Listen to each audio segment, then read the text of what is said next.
really you have to have the eye for it, for the composition, and I mean, you know, great filmmakers do, and I don't know, there's something different about my shots. You know, it may be a medium close-up, but it's my medium close-up, and something about that just puts this different tilt on the works that I make. There's no way to describe them, really. I feel like I really am one of the best at what I do. I don't want to say the best because I haven't seen everything, but I highly doubt that anyone could reach my level. I mean, I'm sure there are a lot of people who disagree, but who gives a fuck? You know, it's all subjective. So really, who says Scorsese's great? I mean, why is James Cameron good? Why are these directors good? I don't know, but they're not as good as me. Well, it's mostly been short films, so I guess experimental. It depends. Minimalist, maximalist, depends on what I'm doing. I guess all-encompassing is probably a good way to put it. Omniscient, maybe. Maybe there aren't good enough words. I mean, I like controversy. I like people to know my name one way or another. So I like to get some sort of gut reaction from people. So most of them, you know, drive towards human emotions. There's all sorts of, you know, things that reverberate through humanity. I mean, love is universal. Hate, greed, sadness, anal sex. The list goes on. Of that? That's actually a portrait I did for Jackie for her birthday a couple years back. Like I said, I used to be a painter, and that's called Orgasm. Like Cory, I am also an aspiring artist. This is my portrait of Cory. I made it for his birthday.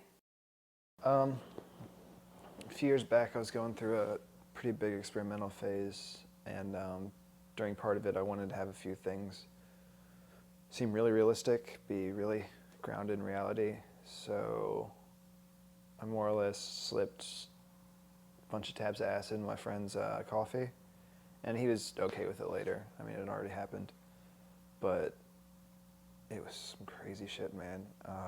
Unfortunately, the video didn't come out very well, but we still have some good audio for it. So let me show you that. Oh, can you hear me? Not you guys. Hold on a second. I see you recording. I see you recording there. This is a very, very high Paul talking into his own microphone because he knows he's going to want to remember this later because he's already felt later. But I'm sorry. I'm laughing at myself because I remember already that this was dumb even though I haven't been there yet. What am I doing? Do you realize that you are always going to want to remind yourself that right now, that right while I'm speaking into this microphone, I'm experiencing time non-linearly. That is the best way I can put this. You need to understand, Paul, when you listen to this later, that while this is happening, everything feels like a dream that you're going to wake up from in a second, but you haven't yet. And everything happens a second before you. Your senses sense input a second before you, as in yourself, hear it. You need to know what I'm seeing and feeling, Paul. This is your time machine. Anyway, God. Oh, I'm so glad I remembered to do this. And I just said remember, but I don't even, it hasn't happened yet. Crucial pathways in my brain have been altered. I better stop. My lips are buzzing. Every time I show Cory a piece of mine, he's absolutely in love with it. He's just completely speechless, and he wants to see more, and is so enthusiastic. No, it's interesting dating an artist. I mean, she's definitely talented. I mean, we do work in different mediums, so some people would say it's apples and oranges to have to compare it, but I'm a lot better at what I do. You know, that's fine. There's room for both of us, but not to get recognized. He's great. You know, we really are on the same level with a lot of things. I can see us going places together. Well, I was never really the most obedient kid in school. I mean, it's hard to respect people that are, 20 years older than you and know half as much as you do.